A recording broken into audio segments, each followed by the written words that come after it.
ಗಣಿಗ ರವಿಕುಮಾರ್ ಅವರಿಗೆ ದುರಂಕಾರ ಮತ್ತು ಅಧಿಕಾರದ ಮದ ಏರಿದೆ ಅಂತ ಹೇಳಿದ್ರೆ ತಪ್ಪಾಗಲಿಕ್ಕಿಲ್ಲ. ಇಲ್ಲಿ ಎರಡನೇ ಪ್ರದೀಪ್ ಈಶ್ವರ್ ಗಣಿಗ ರವಿಕುಮಾರ್ ಅವರಿಗೆ ಒಂದು ಗುತ್ತಿಗೆಯನ್ನು ಕೊಟ್ಟಿದ್ದಾರೆ, ಕುಮಾರಸ್ವಾಮಿ ಅವರನ್ನು ನಿರಂತರವಾಗಿ ಟೀಕಿಸಬೇಕು ಅಂತ. ಹಾಗಾಗಿ ಅವ್ರು ಕೆಲಸ ಮಾಡ್ತಾ ಇರ್ಬೋದು ಅಂತ ನನ್ನ ಭಾವನೆ. ಇದೇ ಹರಿಪ್ರಿಯ ಹೋಟೆಲ್ ಮುಂಭಾಗ ಒಂದು ಕಾರ್ ಸ್ಟ್ಯಾಂಡ್ಗೆ ಗುದ್ಲಿ ಪೂಜೆ ಮಾಡಿದ್ರು. ಎಷ್ಟು ದಿವಸ ಆಯಿತು ಮತದಾರ ಪ್ರಭುಗಳಿಗೆ ಗೊತ್ತು. ಹಾಗಾಗಿ ನಾವು ಇದನ್ನೇನು ಒತ್ತಿ ಹೇಳಬೇಕಾಗಿಲ್ಲ. ಅವ್ರು ಸರಿಯಾದ ಉತ್ತರವನ್ನು ಕೊಡ್ತಾರೆ ಮುಂದಿನ ದಿನಗಳಲ್ಲಿ ಅಂತ ನಾನು ಹೇಳಕ್ಕೆ ಇಷ್ಟಪಡ್ತೀನಿ. ಆ್ಯಕ್ಚುಲಿ ಶುರುವಾಗಿದ್ದೆ ಕುಮಾರಸ್ವಾಮಿ ಅವರನ್ನ ಟೀಕೆ ಮಾಡಿದಂಥ ರವಿಕುಮಾರ್ ಅವರಿಂದ ಶುರುವಾಗಿದ್ದು. ಪ್ರತಿ ಸರಿ ಕುಮಾರಸ್ವಾಮಿ ಅವರು ಮಂಡ್ಯಕ್ಕೆ ಬಂದ ಸಂದರ್ಭದಲ್ಲಿ ಏನಾರು ಒಂದು ವಿಷಯಕ್ಕೆ ಟೀಕೆ ಮಾಡ್ತಾ ಹೋಗ್ತಾರೆ. ವ್ಯಕ್ತಿನ ಅಪಪ್ರಚಾರ ಮಾಡಬೇಕು ಅಂದ್ರೆ, ಅವ್ರ ಬಗ್ಗೆ ಅಪಪ್ರಚಾರ ಮಾಡಬೇಕು ಅಂದರೆ ಈ ಥರ ಅವರು ಕಂಡಿಡಿದಂಥ ಹಗರಣವನ್ನು ಅವ್ರ ಮೇಲೆ ಹೊರಿಸ್ತಕ್ಕಂಥ ಒಂದು ಷಡ್ಯಂತ್ರವನ್ನು ಮಾಡ್ತಾ ಇದ್ದಾರೆ ಅಂತ ಹೇಳಲಿಕ್ಕೆ ತಪ್ಪಾಗಲಿಲ್ಲ. ವೀಕ್ಷಕರೇ, ತಾವೆಲ್ಲ ಗಮನಿಸ್ತಾ ಇರುವ ಹಾಗೆ ಕಳೆದೆರಡು ದಿನಗಳಿಂದ ಮಂಡ್ಯ ಜಿಲ್ಲೆಯಲ್ಲಿ, ಅದರಲ್ಲೂ ಮಂಡ್ಯ ವಿಧಾನಸಭಾ ಕ್ಷೇತ್ರದ ವ್ಯಾಪ್ತಿಯಲ್ಲಿ ಕಾಂಗ್ರೆಸ್ ಮತ್ತು JDS ಮುಖಂಡರ ವಾಗ್ಯುದ್ಧ ತಾರಕಕ್ಕೇರ್ತಾ ಇದೆ. ಆ ರೀತಿಯ ತಾರಕಕ್ಕೇರಕ್ಕೆ ಕಾರಣ ಏನು ತಮಗೆಲ್ಲ ಗೊತ್ತಿದೆ. ಕೇಂದ್ರ ಸಚಿವರಾದಂಥ HD ಕುಮಾರಸ್ವಾಮಿರವರನ್ನ ಹಲವಾರು ಬಾರಿ ವ್ಯಂಗ್ಯವಾಗಿ ಮಾತಾಡಿದಂಥ ಮಂಡ್ಯ ವಿಧಾನಸಭಾ ಕ್ಷೇತ್ರದ ಶಾಸಕರಾದಂಥ ರವಿಕುಮಾರ್ ಗಣಿಗಾರವರನ್ನ ನಡೆಯನ್ನು ಖಂಡಿಸಿ ಮಂಡ್ಯ ವಿಧಾನಸಭಾ ಕ್ಷೇತ್ರದ JDS ಮುಖಂಡರಾದಂಥ BR ರಾಮಚಂದ್ರರವರು ಒಂದು ಪತ್ರಿಕಾಗೋಷ್ಠಿಯನ್ನು ಮಾಡ್ತಾರೆ. ಅದಾದ ನಂತರ ಅವರ ಪ್ರಶ್ನೆಗಳಿಗೆ ಮತ್ತೆ ಅವ್ರು ಕೊಟ್ಟಂಥ ಉತ್ತರಗಳಿಗೆ ಮರುತ್ತರ ಕೊಡಲು ಕಾಂಗ್ರೆಸ್ ಮುಖಂಡರು ಮತ್ತೊಂದು ಪ್ರೆಸ್ ನೋಟನ್ನು ಮಾಡ್ತಾರೆ. ಹಾಗಾಗಿ ಮಂಡ್ಯ ನಗರದಲ್ಲಿ, ಮಂಡ್ಯ ವಿಧಾನಸಭಾ ಕ್ಷೇತ್ರದಲ್ಲಿ ಸರಣಿ ಸಭೆಗಳು, ಸರಣಿ ಪತ್ರಿಕಾಗೋಷ್ಠಿಗಳು ನಡೀತಾ ಇದೆ. ಈ ಕಾರಣಕ್ಕೋಸ್ಕರ ಇವತ್ತು ನಮ್ಮ ಮುಂದೆ ಇರೋ ಪ್ರಶ್ನೆ ಏನಪ್ಪ ಅಂತಂದರೆ, ಇಲ್ಲಿ ರವಿ ಗಣಿಗಾರವರು ಮಾಡಿದ ಅವರ ಸನ್ನೆಗಳು ಮತ್ತು ಅವರ ವ್ಯಂಗ್ಯಗಳು ಸರಿನಾ, ಅಥವಾ ರಾಮಚಂದ್ರರವರು ಮಾಡಿದಂಥ ಆರೋಪಗಳು ಸರಿನಾ ಅನ್ನೋದೊಂದು ವಿಚಾರವನ್ನು ಇಟ್ಕೊಂಡು ಇವತ್ತು ನಮ್ಮೊಟ್ಟಿಗೆ ನಮ್ಮ ವಾಹಿನಿಯಲ್ಲಿ ಇದ್ದಾರೆ ಯುವ ಮುಖಂಡರು BR ರಾಮಚಂದ್ರರವರ ಸೋದರರಾದಂಥ BR ಸುರೇಶ್ ಅವರು ನಮ್ಮೊಟ್ಟಿಗಿದ್ದಾರೆ. ಅವ್ರನ್ನ ಈ ಒಂದು ವಿಚಾರದ ಕುರಿತು ಅವರ ಅಭಿಪ್ರಾಯವನ್ನು ಕೇಳೋಣ. ಸರ್, ತಮ್ಮ ಕಾರ್ಯಕ್ರಮಕ್ಕೆ ಸ್ವಾಗತ. ಸರ್, ತಮಗೆ ಗೊತ್ತಿರೋ ಹಾಗೆ ಈಗ ಕಳೆದ 2 ದಿನಗಳಲ್ಲಿ ನಡೆದಂಥ ಪತ್ರಿಕಾಗೋಷ್ಠಿಗಳ ಸರಣಿ ತಮಗೆ ಗೊತ್ತಿದೆ. ಇದರ ಉದ್ದೇಶವಾದರೂ ಏನು, ಅದರ ಉದ್ದೇಶ ಯಾವ ನಿಟ್ಟಿನಲ್ಲಿ ತಗೊಂಡು ಹೋಗ್ತಾ ಇದೆ, ತಮಗೆ ಏನು ಅನ್ಸುತ್ತೆ ಇದ್ರ ಬಗ್ಗೆ? ಮೊದಲನೇದಾಗಿ ಕುಮಾರಸ್ವಾಮಿ ಅವರ ಬಗ್ಗೆ ಶಾಸಕರಾದಂಥ ಗಣಿಗ ರವಿಕುಮಾರ್ ಅವರು ಮಾಡಿದಂಥ ಒಂದು ಸನ್ನೆ ಏನಿದೆ, ಈ ಥರ ಸನ್ನೆಯನ್ನು ಮಾಡ್ತಾರೆ. ಅದನ್ನು ತದನಂತರ ಮತ್ತೆ ಇನ್ನೊಂದು ಬಾರಿ ಹೇಳ್ತಾರೆ, ಅವರು ಸೈಕೋ ಅಂತ ನಿಮ್ಮ ಮಾಧ್ಯಮದರ ಮುಂದೆನೇ ಹೇಳ್ತಾರೆ. ಇದರ ಅರ್ಥ ಏನಪ್ಪ ಅಂದರೆ, ಗಣಿಗ ರವಿಕುಮಾರ್ ಅವರಿಗೆ ದುರಂಕಾರ ಮತ್ತು ಅಧಿಕಾರದ ಮದ ಏರಿದೆ ಅಂತ ಹೇಳಿದ್ರೆ ತಪ್ಪಾಗಲಿಕ್ಕಿಲ್ಲ. ಯಾಕೆಂದರೆ ಒಬ್ಬ ಮಾಜಿ ಮುಖ್ಯಮಂತ್ರಿಯವ್ರನ್ನ, ದೇಶದ ಪ್ರಧಾನಮಂತ್ರಿಗಳಾದಂಥ ದೇವೇಗೌಡರ ಮಗ 2 ಬಾರಿ ಮುಖ್ಯಮಂತ್ರಿಗಳಿಗೆ ಕೆಲಸವನ್ನು ಮಾಡಿದ್ದಾರೆ ಮತ್ತು ಒಳ್ಳೆಯ ಆಡಳಿತವನ್ನು ಕೊಟ್ಟಿರತಕ್ಕಂಥ ಹಿರಿಯ ರಾಜಕಾರಣಿ ಅವ್ರನ್ನ ಟೀಕ್ಸೋ ಬರದಲ್ಲಿ ವಿಚಿತ್ರವಾಗಿ ಸನ್ನೆಯನ್ನು ಮಾಡ್ತಕ್ಕಂಥದ್ದು, ಸೈಕೋ ಅಂತ ಹೇಳ್ತಕ್ಕಂಥದ್ದು, ಒಬ್ಬ ಹಿರಿಯ ರಾಜಕಾರಣಿಯನ್ನು ನಡೆಸ್ಕೊಳ್ತಕ್ಕಂಥ ರೀತಿ ಒಬ್ಬ ಶಾಸಕರಿಗೆ ಶೋಭೆ ತರಂಥ ವಿಷಯ ಅಲ್ಲ. ಹಾಗಾಗಿ ಅದನ್ನು ಖಂಡಿಸ್ತಕ್ಕಂಥದ್ದು ನಮ್ಮ ನಿಷ್ಠಾವಂತ ಕಾರ್ಯಕರ್ತರ ಕರ್ತವ್ಯ. ಹಾಗಾಗಿ ನಾವು ಖಂಡಿಸಿದ್ದೀವಿ, ಅದರಲ್ಲಿ ತಪ್ಪೇನಿದೆ? ತಾವು ಖಂಡಿಸಿದ್ದೀರಿ. ಅವ್ರು ಹೇಳ್ತಾರೆ, ಈಗ ಇಲ್ಲೊಂದು ಪ್ರಶ್ನೆ ಉದ್ಭವ ಆಗುತ್ತೆ, ಏನಂದರೆ ಮೈಲೇಜ್ ವಾರ್ ಅಂತ ಹೇಳ್ಬೋದು ನಾವು ಇದನ್ನ. ಕಾಂಗ್ರೆಸ್ನವ್ರು ಹೇಳ್ತಾರೆ ರಾಮಚಂದ್ರರವರು ಕುಮಾರಸ್ವಾಮಿ ಅವ್ರನ್ನ ಮೆಚ್ಚಿಕೊಳ್ಳಿಕ್ಕೆ ಒಂದು ಮೈಲೇಜ್ ತಗೊಂತ ಇದ್ದಾರೆ ಅಂತ ಅವ್ರು ಹೇಳ್ತಾರೆ. ರಾಮಚಂದ್ರ ಅವರು ನೆನ್ನೆ ಮಾಡಿದ ಪ್ರೆಸ್ ಮೀಟಲ್ಲಿ ಹೇಳ್ತಾರೆ DK ಶಿವಕುಮಾರ್ನ ಮೆಚ್ಚಿಕೊಳ್ಳಿಕ್ಕೆ ಗಣಿಗ ರವಿಕುಮಾರ್ ಅವರು ಶಾಸಕರು ಕುಮಾರಸ್ವಾಮಿ ಅವರಿಗೆ ಸನ್ನೆ ಮಾಡೋದ್ರ ಮುಖಾಂತರ, ವ್ಯಂಗ್ಯವಾಗಿ ಪ್ರೆಸ್ ಮೀಟಲ್ಲಿ ಮಾತಾಡೋದ್ರ ಮುಖಾಂತರ ಅವ್ರ ಗಮನ ಸೆಳೀತಾ ಇದ್ದಾರೆ, ಮುಖ್ಯಮಂತ್ರಿಗಳ ಗಮನನ ಅಂತ. ಇದ್ರ ಬಗ್ಗೆ ಏನು ಹೇಳ್ತೀರಿ? ವಾರ್ ಯಾರ್ದು? ನಿಜವಾದ ವಾರ ಯಾರ್ದು? ನಿಜವಾದ ಟಾಕ್ ವಾರ ಅಥವಾ ನಿಜವಾದ ಏನು ಫೈಟ್ ವಾರ, ಅಥವಾ ನಿಜವಾಗ್ಲೂ ಯಾವ ಥರ ವಾರ ಏರ್ಪಟ್ಟಿದೆ ಇಲ್ಲಿ? ನೀವು ರಾಮಚಂದ್ರ ಅವರ ನಡವಳಿಕೆಗಳನ್ನ ಗಮನಿಸ್ಬೋದು. ಸರಳ ವ್ಯಕ್ತಿತ್ವದ ವ್ಯಕ್ತಿಯವರು. ಯಾರನ್ನೇ ಒಬ್ಬ ವ್ಯಕ್ತಿಯನ್ನು, ಒಬ್ಬ ಯಾವುದೇ ಒಂದು ಚಿಕ್ಕ ವ್ಯಕ್ತಿನಾಗಲಿ ಒಂದು ಹುಡುಗನಾಗಲಿ ಮಾತಾಡಿಸ್ಬೇಕಾದ್ರೆ ಎಷ್ಟು ಗೌರವದಿಂದ ಮಾತಾಡ್ತಾರೆ ಅಂತ ನೀವು ನೋಡಿರ್ಬೋದು. ಅದೇ ಗಣಿಗ ರವಿಕುಮಾರ್ ಅವರು DK ಶಿವಕುಮಾರ್ ಅವ್ರನ್ನ ಮೆಚ್ಚಿಸಲಿಕ್ಕೆ, ಅವರ ಮಂತ್ರಿ ಮಂಡಲಕ್ಕೆ ಸೇರಲಿಕ್ಕೆ ಒಂದು ಅವಕಾಶ ಸಿಗುತ್ತೇನೋ ಅನ್ನೋ ದಾಟಿಯಲ್ಲಿ ಕುಮಾರಸ್ವಾಮಿ ಅವ್ರನ್ನ ಟೀಕೆ ಮಾಡೋದ್ರನ್ನ ಕಾಯಕ ಮಾಡ್ಕೊಂಡಿದ್ದಾರೆ. ಯಾಕೆಂದರೆ ನೀವು ನೋಡಿರ್ಬೋದು, ದಿಶಾ ಮೀಟಿಂಗ್ ಸಭೆಯಲ್ಲಿ ಬಂದು ಅವ್ರು ಕಾಲಿಗೆ ಬೀಳ್ತಾರೆ. ಚೌರಾಯಸ್ವಾಮಿ ಅವರನ್ನು ನಾನು ಕಣ್ತಪ್ಪಿಸಿ ಇಲ್ಲಿ ಬಂದಿದ್ದೀನಿ ಅಣ್ಣ, ಅವ್ರು ಹೋಗಬೇಡ ಅಂದರೂ ಕೂಡ ನಾನು ಬಂದಿದ್ದೀನಿ ಅಂತ ಇಲ್ಲಿ ಬಂದು ಕುಮಾರಸ್ವಾಮಿ ಅವ್ರಿಗೆ ಹೇಳ್ತಾರೆ. ಮತ್ತು ಅವ್ರು ಹೋದ ತಕ್ಷಣ ಒಂದು 10 ನಿಮಿಷ ಆಗಿರಲ್ಲ, ಮತ್ತೆ ಆಗಲೇ ಟೀಕೆ ಮಾಡ್ತಾರೆ. ಅಂದರೆ ಇವರ ಇಬ್ಬಗೆಯ ನೀತಿ, ಡಬಲ್ ಸ್ಟ್ಯಾಂಡರ್ಡ್ಸ್ ಹೇಳ್ಬೋದು, ನೇರವಾಗಿ ಹೇಳ್ಬೋದಲ್ಲ. ಹಂಗಿದ್ರೆ ಯಾಕೆ ಆ ಥರ ಡಬಲ್ ಸ್ಟ್ಯಾಂಡರ್ಡ್ಸ್ ಇರ್ತಾರೆ? ಹಾಗಾಗಿ ಗಣಿಗ ರವಿಕುಮಾರ್ ಅವರು ಶಾಸಕರಿಗೆ ಆಯ್ಕೆಯಾಗಿದ್ದಾರೆ. ಹಾಗಾಗಿ ಅವ್ರ ಶಾಸಕ ಸ್ಥಾನಕ್ಕೆ ಜವಾಬ್ದಾರಿಯನ್ನು ಅರಿತುಕೊಂಡು ಒಬ್ಬರನ್ನ ಹಿರಿಯ ರಾಜಕಾರಣಿಗಳನ್ನ ಟೀಕೆ ಮಾಡುವಾಗ, ಯಾವುದೇ ಪಕ್ಷದ ರಾಜಕಾರಣಿ ಆಗಿರ್ಬೋದು, BJP ಅವರಾಗಿರ್ಬೋದು, ಕಾಂಗ್ರೆಸ್ ಆಗಿರ್ಬೋದು, JDS ಆಗಿರ್ಬೋದು, ಯಾವುದೇ ಪಕ್ಷದ ಹಿರಿಯ ರಾಜಕಾರಣಿಗಳನ್ನು ಟೀಕೆ ಮಾಡುವಾಗ ವೈಯಕ್ತಿಕ ತೇಜವಾದವನ್ನು ಮಾಡೋದನ್ನು ಬಿಟ್ಟು ಕೆಲಸದ ವಿಷಯವಾಗಿ ಮಾತಾಡಲಿ, ಪ್ರಶ್ನೆ ಮಾಡಲಿ. ಅದ್ರ ಮುಖಾಂತರ ಅವರು ಕೆಲಸಗಳನ್ನ ಕೇಳಲಿ. ಅದು ಬಿಟ್ಟು ವೈಯಕ್ತಿಕ ಟೀಕೆಯನ್ನು ಯಾರೂ ಕೂಡ ಸಹಿಸಲ್ಲ. ಅವರ ಅಭಿಮಾನಿಗಳಿದ್ದಾರೆ, ಕುಮಾರಣ್ಣವ್ರ ಅಭಿಮಾನಿಗಳಿದ್ದಾರೆ, ಎಲ್ಲ ಕನಿಷ್ಠವಂತ ಕಾರ್ಯಕರ್ತರಿದ್ದಾರೆ, ಖಂಡಿತವಾಗಿ ಅದನ್ನು ಖಂಡಿಸ್ತಾರೆ. ಈಗ ಮತ್ತೊಂದು ವಿಚಾರ ಮುನ್ನೆಲೆಗೆ ಬಂದಿದೆ. ಏನಪ್ಪ ಅಂತಂದರೆ, ಈ ಒಂದು ಏನು ಶಾಸಕರ ನಡೆಯನ್ನು ಖಂಡಿಸಿ ಒಂದು ಪತ್ರಿಕಾಗೋಷ್ಠಿ ಮಾಡಿಸಿದ ನಂತರ ಅಲ್ಲಿ ಒಂದು ಹೇಳಿಕೆಯನ್ನು ಕೊಡ್ತಾರೆ. ನಮ್ಮ ಮಂಡ್ಯ ಜನ ಪ್ರಬುದ್ಧರಿದ್ದಾರೆ, ಎಲ್ಲವನ್ನು ಗಮನಿಸಿದ್ದಾರೆ, ಮುಂದಿನ ಚುನಾವಣೆ ಬರೋ 18 ತಿಂಗಳು 2028 ಸಾರ್ವತ್ರಿಕ ಚುನಾವಣೆಯಲ್ಲಿ ಅವರಿಗೆ ಉತ್ತರವನ್ನು ಕೊಡ್ತಾರೆ ಅಂತ ಹೇಳ್ತಾರೆ. ಅದೇ ಕಾಂಗ್ರೆಸ್ನ ಮುಖಂಡರು ಹೇಳ್ತಾರೆ, ನಮ್ಮ ಶಾಸಕರ ಅಭಿವೃದ್ಧಿ ಕಾರ್ಯಗಳು ಹಿಂದೆಂದೂ ಇಲ್ಲದ ಕಾರ್ಯಕ್ರಮಗಳನ್ನು ನಾವು ಮಾಡಿದ್ದೇವೆ. 20 ವರ್ಷದಲ್ಲಿ ನಡೆದಂಥ ಮಂಡ್ಯ ವಿಧಾನಸಭಾ ಕ್ಷೇತ್ರದಲ್ಲಿ ನಡೆದಿರೋದಂಥ ಕಾರ್ಯಕ್ರಮಗಳನ್ನ ನಾವು ಮಾಡಿದ್ದೇವೆ.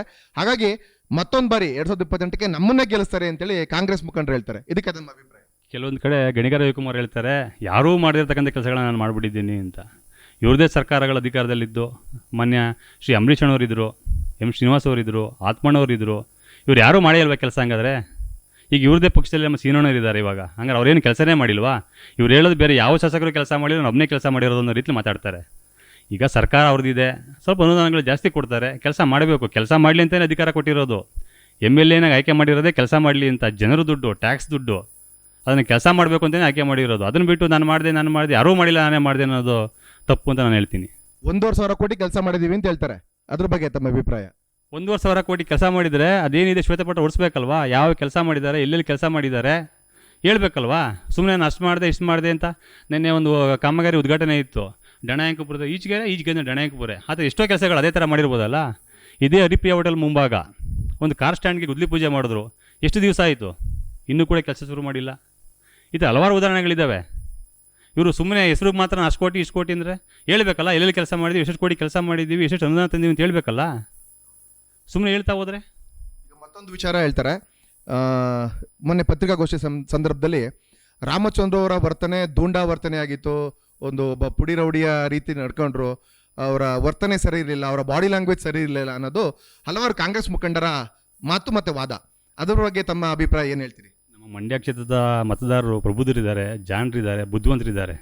ಹಾಗಾಗಿ ಯಾರು ಹೆಂಗೆ ನಡ್ಕೊತಾರೆ, ಜನಗಳ ಜೊತೆ ಹೆಂಗೆ ಬೆರೀತಾರೆ ಅನ್ನೋದು ಜನಗಳಿಗೆ, ಮತದಾರ ಪ್ರಭುಗಳಿಗೆ ಗೊತ್ತು. ಹಾಗಾಗಿ ನಾವು ಇದನ್ನೇನು ಒತ್ತಿ ಹೇಳಬೇಕಾಗಿಲ್ಲ. ಅವ್ರು ಸರಿಯಾದ ಉತ್ತರವನ್ನು ಕೊಡ್ತಾರೆ ಮುಂದಿನ ದಿನಗಳಲ್ಲಿ ಅಂತ ನಾನು ಹೇಳೋಕ್ಕೆ ಇಷ್ಟಪಡ್ತೀನಿ. ಈಗ 1,500 ಕೋಟಿ ಕೆಲಸದ ಕಾಮಗಾರಿ ಬಗ್ಗೆ ಆಯಿತು, ಅಭಿವೃದ್ಧಿ ಆಗ್ತಾ ಇದೆ.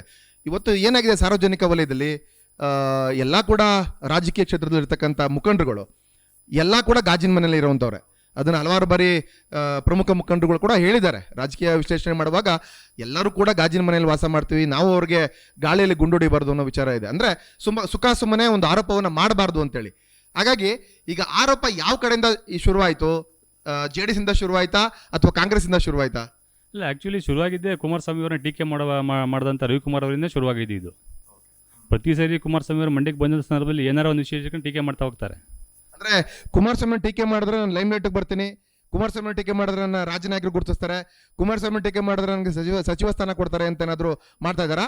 ಅಥವಾ ಇಲ್ಲ ಅಭಿವೃದ್ಧಿ ಕೆಲಸಗಳು ಮಾಡ್ಲಿಕ್ಕೋಸ್ಕರ ಮಾಡ್ತಾ ಇದ್ದಾರಾ? ಅಥವಾ ಕುಮಾರಸ್ವಾಮಿ ಅವ್ರ ಗಮನ ಸೆಳೆಯೋಕ್ಕೋಸ್ಕರ ಮಾಡ್ತಾ ಇದ್ದಾರಾ? ಬಹುಶಃ ಕಾಂಗ್ರೆಸ್ ಸರ್ಕಾರ ಒಂದಿಬ್ಬರು ಶಾಸಕರಿಗೆ ಇದನ್ನು ಗುತ್ತಿಗೆ ಕೊಟ್ಟಿರಬೇಕು ಅಂತ ನಾನು ಭಾವಿಸ್ತೀನಿ. ಯಾಕೆಂದರೆ ಚಿಕ್ಕಬಳ್ಳಾಪುರದಲ್ಲಿ ಪ್ರದೀಪ್ ಈಶ್ವರು, ಇಲ್ಲಿ 2ನೇ ಪ್ರದೀಪ್ ಈಶ್ವರು ಗಣಿಗಾರ ರವಿಕುಮಾರ್ ಅವರಿಗೆ ಒಂದು ಗುತ್ತಿಗೆಯನ್ನು ಕೊಟ್ಟಿದ್ದಾರೆ, ಕುಮಾರಸ್ವಾಮಿ ಅವರನ್ನು ನಿರಂತರವಾಗಿ ಟೀಕಿಸಬೇಕು ಅಂತ. ಹಾಗಾಗಿ ಅವ್ರು ಕೆಲಸ ಮಾಡ್ತಾ ಇರ್ಬೋದು ಅಂತ ನನ್ನ ಭಾವನೆ. ಈಗ ತಮಗೆ ಗೊತ್ತಿರೋ ಹಾಗೆ ಕರ್ನಾಟಕ ರಾಜ್ಯದ ಮುಖ್ಯಮಂತ್ರಿಗಳಾಗಿ DK ಶಿವಕುಮಾರ್ ಅವರು ಇವತ್ತು ಕಾರ್ಯವನ್ನು ನಿರ್ವಹಿಸ್ತಾ ಇದ್ದಾರೆ. ಅವರು ಒಕ್ಕಲಿಗ ಸಮಾಜದ ಪ್ರಭಾವಿ ಮುಖಂಡರು ಕೂಡ ಆಗಿದ್ದಾರೆ. ಈಗ ಅದೇ ಒಕ್ಕಲಿಗ ಸಮಾಜದ ಕುಮಾರಸ್ವಾಮಿ ಅವರು ಕೂಡ ಕೇಂದ್ರ ಮಂತ್ರಿಗಳಾಗಿದ್ದಾರೆ. ಈಗ ಇಲ್ಲಿ ಇರುವಂಥ ಘರ್ಷಣೆ ಏನಂತಂದರೆ, DK ಶಿವಕುಮಾರ್ ಆಗಿರುವಂಥ CM ಆಗಿರುವಂಥ ಒಂದು ಅವಕಾಶವನ್ನು ಮತ್ತು ಅವ್ರು ಇರ್ತಕ್ಕ ಅಧಿಕಾರ ಪಡೆದಿರೋದನ್ನು ಸಹಿಸ್ಲಿಕ್ಕಾಗ್ತಾ ಇಲ್ಲ ಅನ್ನೋದನ್ನು ಕೂಡ ನೆನ್ನೆ ಪ್ರೆಸ್ ಮೀಟಲ್ಲಿ ಗಣಿಗಾರ ರವಿಕುಮಾರ್ ಅವರು ಶಾಸಕರು ಹೇಳಿದ್ದಾರೆ. ಅದು ಸತ್ಯನಾ, ನಿಜವಾಗ್ಲೂ ಸತ್ಯನಾ? ಅಥವಾ ಗಣಿಗಾರ ರವಿಕುಮಾರ್ ಅವರು ಹೇಳ್ತಾ ಇರೋದು ಬರೀ ಮೆಚ್ಚಲಿಕ್ಕೋಸ್ಕರನಾ? ಅಥವಾ ನಿಜವಾಗ್ಲೂ ಇದು DK ಶಿವಕುಮಾರ್ ಅವರು CM ಸ್ಥಾನ ತಗೊಂಡಿದ್ದು ಒಕ್ಕಲಿಗ ಸಮಾಜದ ಮತ್ತೊಬ್ಬ ನಾಯಕರಂತ ಕುಮಾರಸ್ವಾಮಿಗೆ ಒಂದಕ್ಕೆ ಆಗ್ತಾ ಇಲ್ವಾ ಅಥವಾ ತಗೊಳಕ್ ಆಗ್ತಾ ಇಲ್ವಾ? ಯಾವ ರೀತಿ ಅಂತ? ಈಗ ಕುಮಾರಣ್ಣವರು ಆಲ್ರೆಡಿ 2 ಬಾರಿ ಮುಖ್ಯಮಂತ್ರಿಯಾಗಿ ಕೆಲಸ ಮಾಡಿದ್ದಾರೆ. ಅವ್ರಿಗೆ ಹೊಟ್ಟೆ ಕಿಚ್ಚುಪಡುವಂಥ ಅಗತ್ಯ ಏನಿಲ್ಲ. ಹಾಗಾದರೆ ಕುಮಾರಣ್ಣವರು ಕೇಂದ್ರ ಮಂತ್ರಿ ಆಗಿದ್ದಾಗ ಇವರು ಹೊಟ್ಟೆ ಕಿಚ್ಚುಪಟ್ಟಿದ್ರಾ? ಇವ್ರಿಗೆ ಹೊಟ್ಟೆ ಉರಿ ಇದೆ. ಹಂಗಾರೆ ಕುಮಾರಣ್ಣವ್ರನ್ನ ಅಲ್ಲಿ ಕೇಂದ್ರ ಮಂತ್ರಿ ಆಗ್ಬಿಡ್ರಲ್ಲ ಅಂತ ಹೊಟ್ಟೆ ಕಿಚ್ಚಿದ್ದೆ ಅವರಿಗೆ. ಹಂಗಾದ್ರೆ ಹೊಟ್ಟೆ ಕಿಚ್ಚಿಗೆ ಈ ಥರ ಮಾತಾಡ್ತಾ ಇರೋದು ನಾವು ಹೇಳ್ಬೋದಲ್ಲ. ಸುಮ್ಮನೆ ಆರೋಪ ಮಾಡೋದ್ರಲ್ಲಿ ಅರ್ಥ ಇಲ್ಲ. ರೈತರ ಪರವಾಗಿ ಕುಮಾರಣ್ಣವರು ಅವ್ರ ಫ್ಯಾಮಿಲಿ ಮೊದಲಿಂದನೂ ಹೋರಾಟ ಮಾಡ್ಕೊಂಡು ಬಂದಿದ್ದು, ಈಗಲೂ ಹೋರಾಟ ಮಾಡ್ತಿದ್ದಾರೆ. ಇವ್ರಿಗೆ ಏನಪ್ಪ ಅಂದರೆ ಏನಾದರೂ ಕೇಳಿದ್ರೆ ನಾವು ಒಕ್ಕಲಿಗರ ಸಂಘದ ಸಮಾಜದ ಮುಖಂಡರ ಮೇಲೆ ಇವ್ರಿಗೆ ಹೊಟ್ಟೆವ್ರಿ ಅಂತ ಹೇಳ್ತಾರೆ. ಎಷ್ಟು ಜನ ಇಲ್ಲ ಒಕ್ಕಲಿಗರ ಸಮಾಜದ ಮುಖಂಡರು ನಮ್ಮಲ್ಲಿ ಬೆಳೆದೋಗಿರ್ತಕ್ಕಂಥವ್ರು. ಒಂದು ಪ್ರಾದೇಶಿಕ ಪಕ್ಷವನ್ನು ಕಟ್ಟಿ ಬೆಳೆಸ್ತಕ್ಕಂಥದ್ದು ತುಂಬ ಕಷ್ಟ ಇದೆ. ಅಂಥದ್ರಲ್ಲಿ ರೈತರ ಪರವಾಗಿ ಹೋರಾಟ ಮಾಡ್ಕೊಂಡು ಬಂದಿರತಕ್ಕಂಥ ದೇವೇಗೌಡರು, ಕುಮಾರಸ್ವಾಮಿ ಅವರು ರೈತರ ಪರವಾಗಿ ಹೋರಾಡೋದನ್ನು ತಪ್ಪು ಅನ್ನೋದಾದರೆ ಮುಂದೆ ಕೆಲಸ ಹೆಂಗೆ ಮಾಡ್ಲಿಕ್ಕೆ ಸಾಧ್ಯ ಆಗುತ್ತದೆ? ಈಗ ಮತ್ತೊಂದು ವಿಚಾರ, ಅದೇ ಪ್ರೆಸ್ ಮೀಟ್ನಲ್ಲಿ ಪ್ರಶ್ನೆ ಎತ್ತಿದ್ದಾರೆ. ಮನ್ಮೂಲ್ನಲ್ಲಿ ಬಿ ಆರ್ ರಾಮಚಂದ್ರರವರು ಅಧ್ಯಕ್ಷ ಆದಂಥ ಸಂದರ್ಭದಲ್ಲಿ ಹಾಲು ನೀರು ಹಗರಣ ಬೆಳಕಿಗೆ ಬಂತು. ತಮಗೆ ಗೊತ್ತಿದೆ ಎಲ್ಲ, ಹಿಂದೆ 2-3 ವರ್ಷ ನಡೆದಂಥ ಘಟನೆ ಇದು. ಅವರ ಬೋರ್ಡ್ ಇದ್ದ ಸಂದರ್ಭದಲ್ಲಿ ಈ ರೀತಿಯ ಘಟನೆ ಆಗಿದೆ. ಅದಕ್ಕೆ ಅವರೇ ನೇರ ಹೊಣೆಗಾರರು. ಮತ್ತು ತನಿಖೆ ಯಾವ ಹಂತದಲ್ಲಿದೆ, ತನಿಖೆ ನೆನೆಗುದಿಗೆ ಬಿದ್ದಿದೆ, ಈ ಥರದ ಒಂದಷ್ಟು ಪ್ರಶ್ನೆಗಳು ಈಗ ಉದ್ಭವ ಆಗಿದೆ. ಸಾರ್ವಜನಿಕ ವಲಯದಲ್ಲೂ ಉದ್ಭವ ಆಗಿದೆ, ಆಸ್ ವೆಲ್ ಆಸ್ ಈಗ ಕಾಂಗ್ರೆಸ್ ಮುಖಂಡರು ಕೂಡ ಅದನ್ನೇ ಕೂಡ ಪ್ರಶ್ನೆ ಮಾಡ್ತಿದ್ದಾರೆ. ಅದರ ಯಾವ ಹಂತದಲ್ಲಿದೆ ಅದು ತಾವೇನಾದ್ರು ತಿಳಿಸ್ಬೋದಾ? ಈಗ ನಿನ್ನೆ ನಡೆದಂಥ ಪತ್ರಿಕಾಗೋಷ್ಠಿಯಲ್ಲಿ ಮಾನ್ಯ ಶಾಸಕರ ಬೆಂಬಲಿಗರು ಅವರಿಗೆ ಮಾಹಿತಿಯ ಕೊರತೆ ಇದೆ ಅನಿಸುತ್ತೆ. ಇದೇ ರಾಮಚಂದ್ರರವರು ಅಧ್ಯಕ್ಷರಾದ ಸಂದರ್ಭದಲ್ಲಿ ಈ ಹಗರಣವನ್ನು ಕಂಡುಹಿಡಿದಿದ್ದು, ತಮ್ಮ ಪ್ರಾಣವನ್ನು ಲೆಕ್ಕಿಸದೆ ಕೊಲೆ ಬೆದರಿಕೆ ಮಾಡಿದ್ರು ಇವರಿಗೆ, ರಾಮಚಂದ್ರವರಿಗೆ. ಆದರೂ ಕೂಡ ಅವರು ಪ್ರಾಣದ ಹಂಗನ್ನು ತೊರೆದು ಈ ಹಗರಣವನ್ನು ಬೆಳಕಿಗೆ ತಗೊಬಂದರು. ಬೆಳಕಿಗೆ ತಂದ ಮೇಲೆ ಈ ಹಗರಣವನ್ನು ತನಿಖೆಗೆ ಕೊಟ್ಟರು. ಈಗ ಅದೇ ಪಕ್ಷದ ಕಾಂಗ್ರೆಸ್ ಪಕ್ಷದ ಅಧ್ಯಕ್ಷರಿದ್ದಾರೆ, ಅವ್ರದ್ದೇ ಬೋರ್ಡ್ ಇದೆ, ಅವ್ರದ್ದೇ ಸರ್ಕಾರ ಕೂಡ ಇದೆ. ಯಾಕೆ ತನಿಖೆನ ಮಾಡ್ತಾಯಿಲ್ಲ? ಸುಖ ಸುಮ್ಮನೆ ಯಾಕೆ ಆರೋಪ ಮಾಡ್ತಾ ಇದ್ದಾರೆ? ಒಂದು ವ್ಯಕ್ತಿನ ಅಪಪ್ರಚಾರ ಮಾಡಬೇಕು ಅಂದರೆ, ಅವ್ರ ಬಗ್ಗೆ ಅಪಪ್ರಚಾರ ಮಾಡಬೇಕು ಅಂದರೆ ಈ ಥರ ಅವರು ಕಂಡಿಡಿದಂಥ ಹಗರಣವನ್ನು ಅವ್ರ ಮೇಲೆ ಹೊರಿಸ್ತಕ್ಕಂಥ ಒಂದು ಷಡ್ಯಂತ್ರವನ್ನು ಮಾಡ್ತಾ ಇದ್ದಾರೆ ಅಂತ ಹೇಳಲಿಕ್ಕೆ ತಪ್ಪಾಗಲಿಕ್ಕಿಲ್ಲ. ಇಲ್ಲಿ ಮತ್ತೊಂದು ವಿಚಾರ ಮುನ್ನೆಲೆಗೆ ಬಂದಿದೆ. 1985ನೇ ಇಸ್ವಿಯಿಂದ ಇಲ್ಲಿವರೆಗೆ ಸರಿಸುಮಾರು 40 ವರ್ಷ JDS ಪಕ್ಷವನ್ನು ಕಟ್ಟಿದಂಥ ಹಲವಾರು ಮುಖಂಡರು ಇವತ್ತು ಮಂಡ್ಯ ವಿಧಾನಸಭಾ ಕ್ಷೇತ್ರದಲ್ಲಿದ್ದಾರೆ. ಎಸ್ ಟಿ ಜಯರಾಮಣ್ಣ ಅವರ ನೇತೃತ್ವದಲ್ಲಿ ಹಲವಾರು ಮುಖಂಡರು ಬೆಳೆದರು. ಆದರೆ ಇತ್ತೀಚೆಗೆ ಬಂದಂಥ ಬಿ ಆರ್ ರಾಮಚಂದ್ರರವರಿಗೆ ಮಂಡ್ಯ ವಿಧಾನಸಭಾ ಕ್ಷೇತ್ರದ JDS ಟಿಕೆಟನ್ನು ಕೊಟ್ಟರು. ಅವರ ಕೊಡುಗೆ ಏನು JDSಗೆ ಅಂದರೆ, ಬಿ ಆರ್ ರಾಮಚಂದ್ರು ಮತ್ತು ಬಿ ಆರ್ ಸುರೇಶ್ ಮತ್ತು ಅವ್ರ ಕುಟುಂಬದ ಕೊಡುಗೆ ಏನು JDSಗೆ? ಏನೋ ಕೊಡುಗೆ ಇಲ್ಲದೆ ಟಿಕೆಟ್ ತಗೊಂಡ್ಬಂದ್ಬಿಟ್ರು ಅನ್ನೋದು ಕಾಂಗ್ರೆಸ್ ಮುಖಂಡರ ಒಂದು ವಾದ. ಅದಕ್ಕೆ ತಮ್ಮ ಅಭಿಪ್ರಾಯ? ಬಿ ಆರ್ ರಾಮಚಂದ್ರ ಅವರು ಏಕಾಏಕಿ ಉದ್ಭವ ಆದಂಥವ್ರಲ್ಲ. ಅವರು ಕೂಡ 10 ವರ್ಷಗಳ ಕಾಲ ಗ್ರಾಮ ಪಂಚಾಯತ್ ಸದಸ್ಯರಾಗಿ, 5 ವರ್ಷಗಳ ಕಾಲ ಗ್ರಾಮ ಪಂಚಾಯತ್ ಅಧ್ಯಕ್ಷರಾಗಿ ಸೇವೆ ಸಲ್ಲಿಸಿ, ತದನಂತರ ಮನ್ಮೂಲ್ ಚುನಾವಣೆಯಲ್ಲಿ ಜಯಬೇರಿ ಬಾರಿಸಿ ಅಲ್ಲೂ ಕೂಡ 5 ವರ್ಷ ಅಧ್ಯಕ್ಷರಾಗಿ ಕೆಲಸ ಮಾಡಿ ಆಮೇಲೆ ನಾವು MLA ಟಿಕೆಟನ್ನು ಕೇಳಿರ್ತಕ್ಕಂಥದ್ದು. ಈ ಕುಮಾರಸ್ವಾಮಿಯವರು ಕೂಡ ಸರ್ವೆಯನ್ನು ಮಾಡಿಸಿ ಗೆಲ್ತಕ್ಕಂಥ ಅಭ್ಯರ್ಥಿಗೆ ಟಿಕೆಟನ್ನು ಕೊಡೋದು ನಿಮಗೆ ಗೊತ್ತಿದೆ. ಹಾಗಾಗಿ ಸರ್ವೆಯಲ್ಲಿ ನಮ್ಮ ಹೆಸರು ಮುಂಚೂಣಿಯಲ್ಲಿದ್ದರಿಂದ ರಾಮಚಂದ್ರರಿಗೆ ಟಿಕೆಟ್ ಕೊಡ್ತರು. ಆದಾಗ್ಯೂ ಕೂಡ ನಾವು ಕೂಡ ಕೆರಗೋಡು ಕ್ಷೇತ್ರಕ್ಕೆ ಸಂಬಂಧಪಟ್ಟವರೇ. ಮೊದಲು ಕೆರಗೋಡು ಕ್ಷೇತ್ರ ಇತ್ತು, ನಾವು ಕೆರಗೋಡು ಕ್ಷೇತ್ರದವರೇ ಆಗಿದ್ವಿ. ಹಾಗಾಗಿ ನಾವು 20 ವರ್ಷಗಳ ಕಾಲ ಸತತವಾಗಿ ನಾವು JDS ಪಕ್ಷಕ್ಕೆ ದುಡಿದಿದ್ದೀವಿ. ಹಾಗಾಗಿ ಗೆಲ್ಲುವಂಥ ಅಭ್ಯರ್ಥಿಗೆ ಟಿಕೆಟ್ ಕೊಡಲು ತಪ್ಪೇನಿಲ್ಲ. ಹಾಗಾಗಿ ನಮಗೆ ಟಿಕೆಟ್ ಕೊಟ್ಟಿದ್ದಾರೆ. ಅಂದರೆ ಕ್ಷೇತ್ರ ಮರುವಿಂಗಡಣೆ ಆದಾಗ ತಾವು ಇರುವಂಥ ಏನು ಊರು ಬೊಮ್ಮನಹಳ್ಳಿ ಅನ್ನೋ ಊರು, ಹಿಂದೆ ಈ ಏನು ಪತ್ರಿಕಾಗೋಷ್ಠಿಯ ಸರಣಿ ಇದೆ ಇದು ಮತ್ತೆ ಮುಂದುವರಿಬೋದು, ಗೊತ್ತಿಲ್ಲ. ಯಾಕೆಂದರೆ ಇವತ್ತು ನಾವು ಉತ್ತರ ಕೊಡ್ತೀವಿ, ಅದರ ಪ್ರಶ್ನೆಗಳು ಹುಟ್ಕೊತವೆ, ಆ ಪ್ರಶ್ನೆಗೆ ಮತ್ತೆ ಇನ್ನೊಂದು ಉತ್ತರ ಹುಟ್ಕೊತದೆ.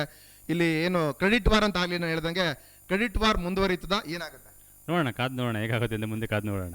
ಇದಾಗಿತ್ತು ಬಿ ಆರ್ ಸುರೇಶ್ ಯುವ ಮುಖಂಡರು ಹಾಗೂ ರಾಮಚಂದ್ರರವರ ಸೋದರರು ಅವರ ಅಭಿಪ್ರಾಯ. ನಿನ್ನೆ 2 ದಿನಗಳಿಂದ ನಡೆದಿರತಕ್ಕಂಥ ಪತ್ರಿಕಾಗೋಷ್ಠಿಯ ಸರಣಿಗಳ ಕುರಿತಾಗಿ ಅವರ ಅಭಿಪ್ರಾಯವನ್ನು ಇವತ್ತು ನಮ್ಮ ಜೊತೆಗೆ ಹಂಚಿಕೊಂಡಿದ್ದಾರೆ. ಕರ್ನಾಟಕ ನ್ಯೂಸ್ ಡಿಜಿಟಲ್ ವಾಹಿನಿಯ ಸಮಸ್ತ ವೀಕ್ಷಕರಿಗೆ ಧನ್ಯವಾದಗಳು. ಕರ್ನಾಟಕ ನ್ಯೂಸ್ ಡಿಜಿಟಲ್ ಚಾನಲ್ ಅನ್ನು ಈಗಲೇ ಸಬ್ಸ್ಕ್ರೈಬ್ ಮಾಡಿ. ಧನ್ಯವಾದಗಳು.